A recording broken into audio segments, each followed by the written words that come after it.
Howdy ho, everybody. Today's video is going to be about the Hyde Park Railroad Station Museum.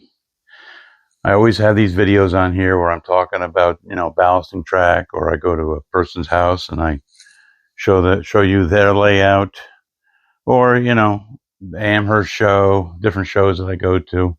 I like to do the videos, and I hope you enjoyed them as well. But during the most of those videos, when you watch my videos, go back and watch all my videos. You'll notice that a lot of times I'll mention the Hyde Park Station or the Hudson Valley Railroad Society, but I haven't done a video about the station. So that's what this is. I'm going to show you some of the features of the station, but you're always welcome to come down. Thursday nights, the group gets together and we usually go down and do some work on the station, or just get together just to BS. And that's on Thursday nights between 6:30 and 8:30 at night. It's located at 34 River Road in Hyde Park, New York. I think that's the address. But go on Google, and Google will tell you exactly where it is and how to get there. And in the summertime, when we have it open up for museum tours, it's usually open on Saturdays, the times will be posted there as well. If you need to and you want to email us, and if you have like a group that wants to come and see the museum, do that, and we'll make a special trip to go down there and open it up for you. So enjoy the video about the Hyde Park Station Railroad Museum.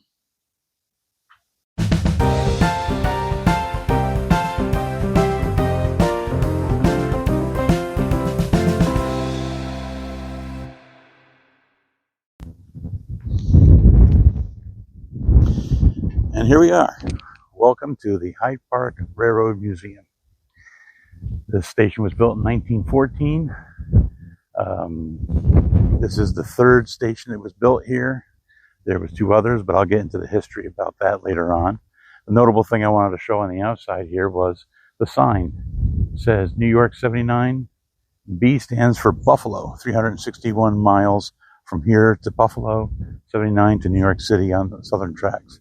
Right now there's two tracks that are still used by Amtrak here, and then late at night they sometimes have the garbage train come down when the passenger service ends. It's across the river, which I'll show video later, is the passenger area. CSX is the one that usually runs that. The station was used by Franklin Delano Roosevelt during his, when he was governor of New York. He used to come down to the station and head up to Albany to do his governor duties. When he became president, they used to pick him up at his own house, which is south from here, not right around the corner, actually, to his mansion.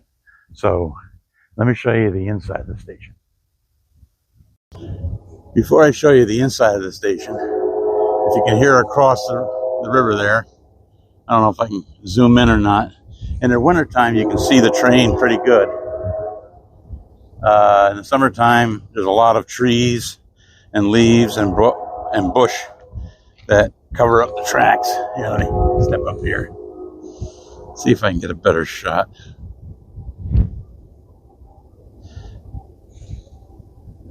I don't know if you can actually see it. I can see it from here. But that's the freight line. I said in the earlier thing that it was passenger. It's not passenger. It's the freight side. And that goes up the tracks there and goes up to Kingston. Actually crosses over underneath Route 9W. I'm making sure I'm getting the words right. And that runs the entirety all the way down the Hudson down to the city.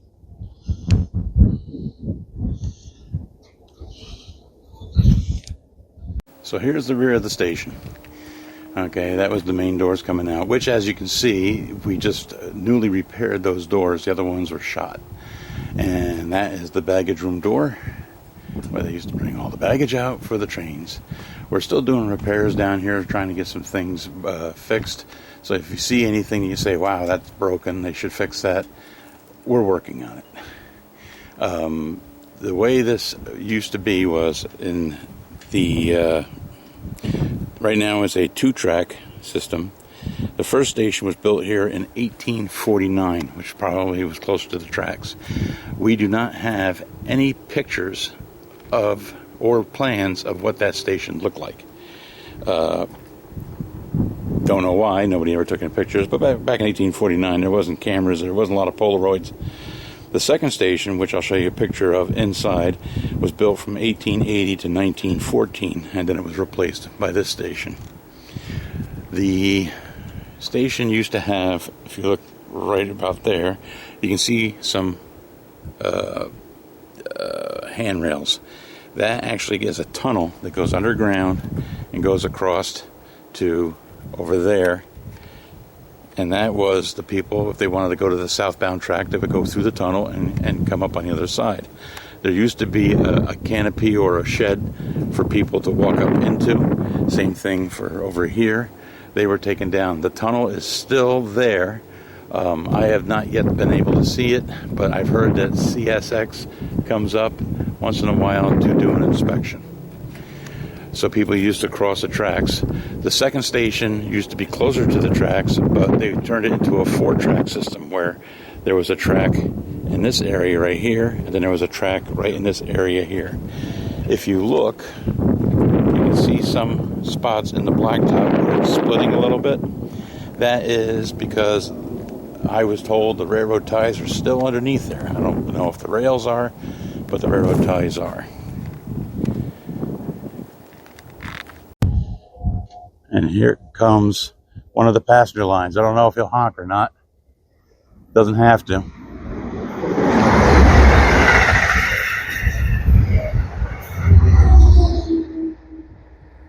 That's one of the Albany trains that rides past the station several times a day. One of the things we get to see from time to time out here are tugs and barges. They come up the river. And as you can see, there's still some ice on the river as this is March of 2026. It's one of the warmest days that we've had in a long time. That is a photograph of the second station that was built here. That's the one that was demolished to move back for the 4-track system. Some other notable things that have happened in this station that have come to pass is that the Lincoln inaugural train came through here on February 15th, 1861, and then again came through his funeral train April 26, 1865, came by these tracks. We actually have outside a plaque stating about the Lincoln funeral ghost train. People say that on that date, people have seen the ghost train come by the station. I guess it's like an eerie wise tale. In June of 1939, King George visited FDR at his mansion. There's a picture of them. They had what they call a hot dog picnic. The woman in the middle is FDR's mother, and I was told that she was quite upset that FDR decided to have hot dogs and I guess beer and for the King and Queen of England to come to visit him. But they say that King George, when he had a hot dog, he said, "Give me another one. They were so good." So we usually have in June our hot dog picnic. Like I said, if you go into the website, hydeparkstation.org, it'll tell you when those dates are available, and people can come down and you get a free hot dog and sit down and converse with people. The station is a little disarray right now because this is the winter months. So there's stuff that's sitting out. Usually it's in a cleaner and it's in better condition because we set it up for summer tours. So right now we have stuff just scattered around. I got my tripod sitting here. And I got stuff hanging around. We're working on things. This is the cart that I restored. If you look in the index of my videos, you'll see that I have a restoration video where I actually rebuilt this and put it back together again. And you can watch that at your leisure. I'll tell you, it's long and sometimes it's boring because I did it in parts and pieces of how it was going back together. As far as the station is concerned here, We have Oscar.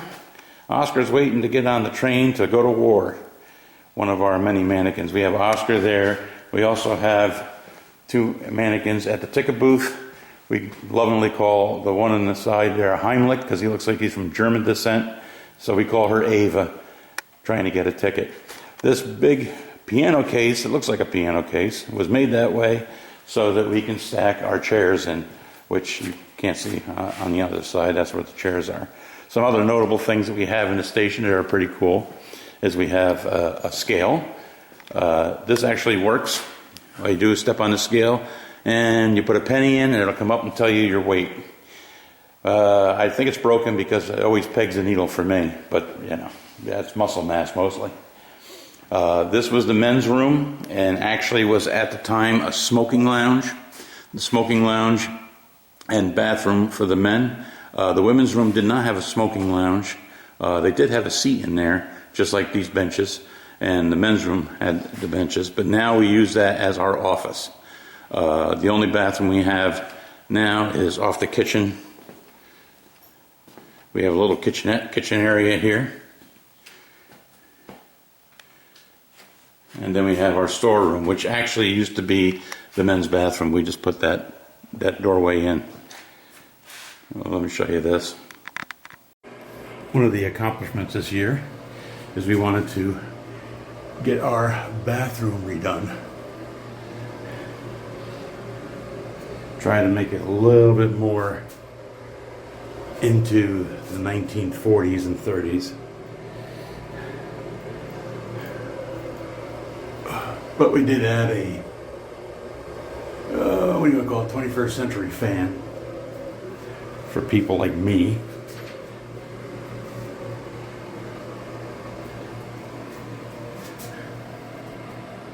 A couple other notable things. We have a headlight. I'll turn this sucker on. It is quite bright. Of course, you know when I'm holding the video cameras when I can't find it. There we go. It is quite bright. And this headlight actually came off of this, let me shut the light off. Came off of this Penn Central engine. It was an electric locomotive, and that was the headlight. You can see in the photograph, trying to get that to focus. That was the headlight that came off of that engine.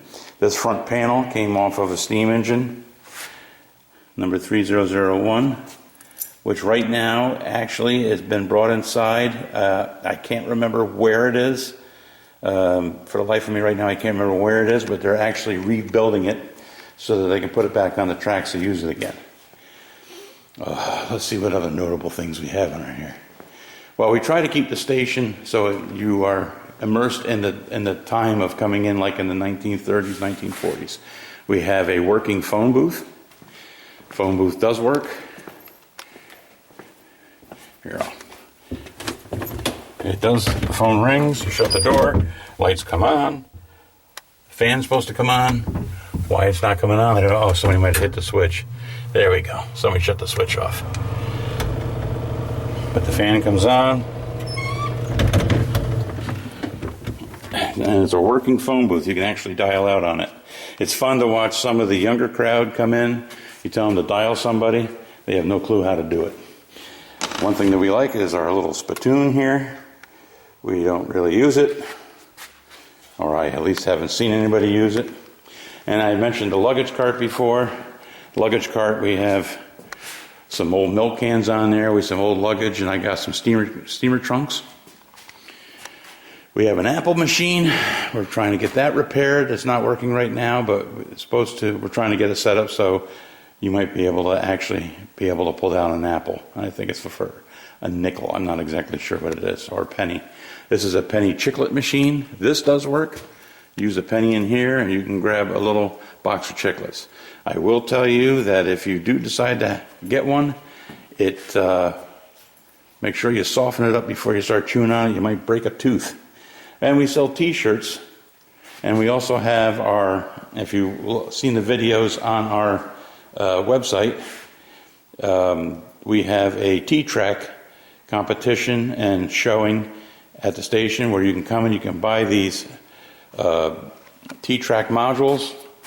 You take them home, you set them up the way you want, you bring them back, you hook them up together, and we just did that a couple days ago. We had one of those here at the station where we were running the T-Track. This is our display room. In our display room we have a couple railroad setups, N scale. This was featured in Model Railroad magazine, Model Railroader. I'm not sure of the date, but it was in there. And then we have different little displays going on in here. The bridge set up, some of the awards, and some of the memorabilia that we've collected. This here is a representation of what the station looked like back when it had a 4-track system. You had the 4 tracks, and then you had a spur that came off for getting onto the train here, and then another spur that went down to the freight house and the coal house. From inside here, that pavilion was the old freight house, and just past that there was the coal house. That's what's left of our freight house. And the coal house, there's a wall down there of some rock and cement and stone that's left of what the coal house is. And they used to have livestock here. And the coal house, the people in the village of Hyde Park or town of Hyde Park would come down and get their coal from the station for their heating at home. We've had donations. Oh, and just so you know, this station runs only on donations. Any donations made are welcome. Some of these engines were donated by a person whose name I do not know because we never got to actually thank him. He just brought some of the engines down to donate them. I can't pronounce his name too well, so I'll just aim at it. Joe built this train car here, of the coach car from New York Central. I'm going to be taking that home one of these days so I can fix it and get some lights in it. And we have our displays with our slideshow of different things that go on from New York Central and from the station in the time. You can actually see these online. You can watch the slideshow right online. This here is a representation of a winter scene made by one of our members. Another N-scale layout. Did a beautiful job. And then we have different displays, different things. We have an old phone. It doesn't work except for the bell. And it does still have all the mechanics inside. A scale, a luggage scale. This was the baggage room. And in this baggage room, there was no ceiling. It was more of a loft area. So the baggage area, we decided to make this our display area because there's no need for baggage anymore. And then we have different things. Walking this way, we're walking into the ticket office. I just finished repainting and staining all the wood in here, trying to get everything ready. We have a Heimlich right there. The furniture that is in here is not the original furniture. The original furniture is gone. I'll go into the history of that, but I'm just showing you all this stuff right now. Clock on the wall. We know there was a clock on the wall because one of the old pictures we have shows a clock. Somebody took a photo outside and you can see the clock on the wall on the inside. We have a working telegraph for people to try. And if you pick up the phone inside the ticket office, I don't know if I can get it close to the microphone. Hold on a second, I'm looking at my camera now trying to figure out where the microphone is. But it's FDR talking about the attack at Pearl Harbor, so you can listen to him. And then we got all kinds of things there. We got like the conductor's hats and some lanterns. That there is a heater they used to use on the switch track.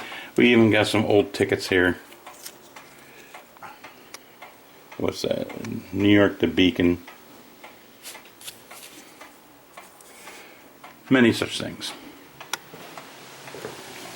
But this is our baggage room, and the baggage room is also, like I said, our display room. One thing we like to display is our O-gauge layout. We usually take this to shows as a portable layout.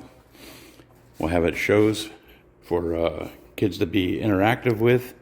As you can see, we have all these little key fobs.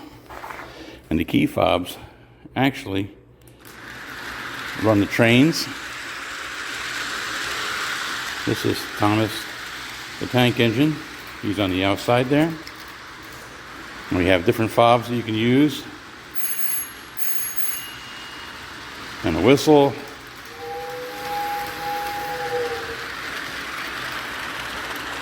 Gates. There it is. Here's the other gate right here. And we have the gate man that comes out. And they're all run by the key fob. And sometimes we'll have this at the station displayed, but other times, most of the time, we usually have it in the stock room, in our storeroom, and we bring it out at shows for display. Off our baggage room, if we go up the staircase here, is our HO model railroad layout. Now, like I said, this is wintertime, so right now we're doing some work. We're trying to put in a yard, get things fixed, make sure everything is operating correctly. Let me turn on the layout. We try to use Blue Nami chips in our engines so that it can be interactive with the kids. We have like little iPads and stuff for the kids to be able to run the trains. The one engine we have here is actually a camera train. Here you see here, I'll come right over here. And I don't know if you'll see me in the video. Oh, wait a second. There we go. There I am. And we have that going around the tracks. And it gives a different perspective of the railroad and the layout. Like I said, this was the baggage room. One little neat thing to know, they have a hole a hole in the floor. They didn't have it here for dogs. They had a hole in the floor which actually still pops out so that they could get sheets of plywood up on the floor here so they could make the layout and put it together. See, this is down in the baggage room. That's the hole in the ceiling to bring the plywood up. Now, this you won't see on the tour, but I am going to bring you down here anyway, just so you can see what it looks like, into the bowels of the station, into the basement.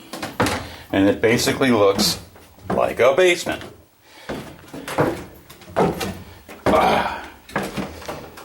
You gotta remember, the station was built in 1914, so we didn't have oil heat. That tank was placed in there later on, or the oil burner. This is where we do some of our work, our shop work, to get things fixed and stuff like that. One of the neat notable things here is there's a plywood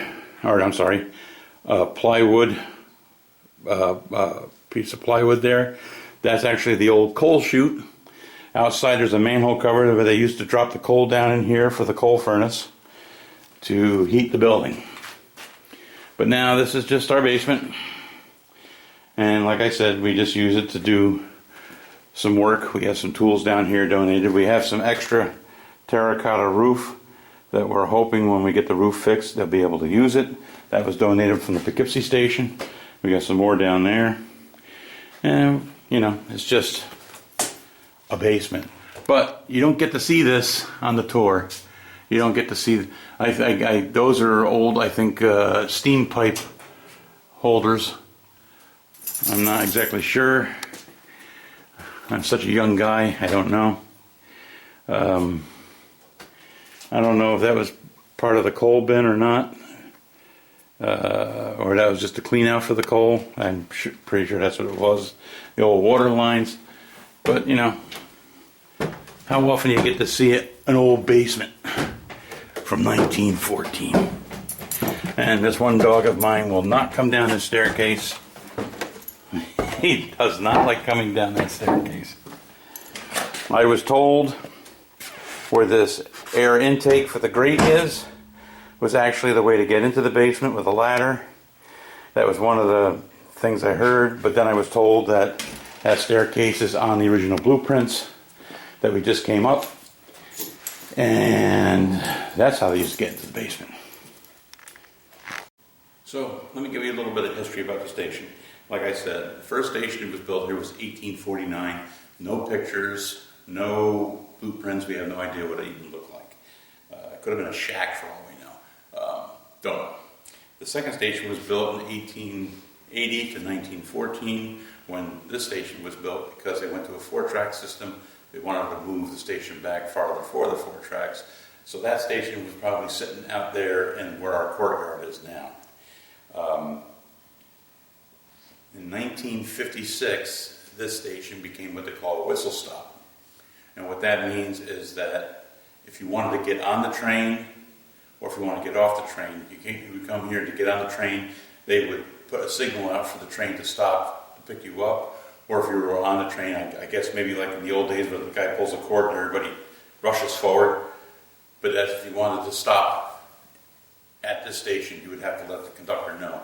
And that's what they call it, was a whistle stop. And then in 1958, New York Central decided to close the station altogether.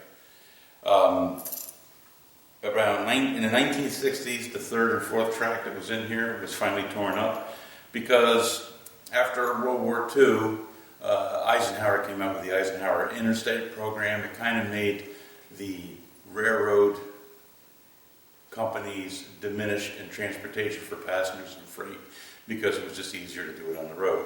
So the highways actually kind of killed some of the railroad industry. So in the 60s, they tore up the 3rd and 4th track because they didn't need it anymore. So now they have just the northbound and the southbound track on this side for passenger, and then the other side they have freight, and there's sidings. So there's sometimes right across the river here you can see 2 trains passing each other. So there's 2 sides on that one. But I think down farther south, I think it might go to a single track. I don't know. Don't quote me. In 1965, it was a great year. It was the year I was born. The station was put up for sale. Nobody bought it. And then in the 70s, they decided that the town of Hyde Park decided to give it to one of the school districts or schools for a high school teen center, so that the teens could come down there and meet as a community thing. That lasted for about 2 years, and nothing against the teens, but they kind of destroyed the station. The ticket booth was all rebuilt. That was totally gone. If you look at the slides on the website, you'll see pictures of what it looked like in the 70s when they started to rebuild it. In 75, the station was scheduled to be demolished, and the Hudson Valley Railroad Society went to the town of Hyde Park and said, "Hey, we'd like to take the station over. We're going to try to make it into a museum and use it for getting together with other members for meetings and stuff." So the town of Hyde Park rents us the station for $1 a year. I've never seen that dollar, but we rent it for $1 a year. In 1982, it was registered as one of the historical places in the United States, a historical marker in 1982. Since then, now we've done a lot of work. Not particularly me. I've done some work here. They appointed me station master, and I don't know if I mentioned that earlier. And I'm also on the board of trustees now, and it's because I fit the jacket. Now it's because they had some faith in me to accomplish some things down here, which I've been trying to work hard on doing. This is all volunteer. This place works only on donations. There's no here at train. Cross River. Works only on donations. Right now we're working with the town of Hyde Park to try to get a grant so that we can get our roof fixed, because the station was built by, hey, shh, doggies are here and they don't like people walking by. Come here, Bradley, come here.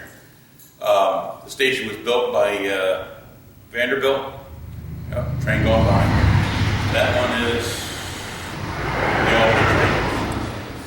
Vanderbilt built the station, and the guys who designed the station is the same people who designed the Grand Central Terminal down in New York City. He liked the Santa Fe look, so we have a terracotta roof. So the station's been here since 1914. The roof is leaking. We need to get it repaired. But we've been doing some work ourselves. As you've seen, the bathroom, we got the doors fixed, and little by little, we're trying to make this place a fantastic museum for everybody to come down to see. If you want to come down, there's an email address, and I'll put it up there or somewhere around here, hydeparkstation.org, all one word. You could be able to come email if you want to bring a group down, like students that want to see the place. We will set up a time to have you come down here. Thursday nights between 6:30 and 8:30 is when the club usually comes down here. We hang out, talk, get some things done. Or in the summertime, we have it open on Saturdays. I think it's like from 1 to 5. I'm not sure. Don't quote me. I can't remember. But if you go into the Google and you Google Hyde Park Railroad Museum, it'll come up, and I'll make sure that we have the times set on there for the summertime for people to come down and take a look. So please come down. Come see the Hyde Park Station Railroad Museum. We would be glad to have you come down. And thanks for watching the video.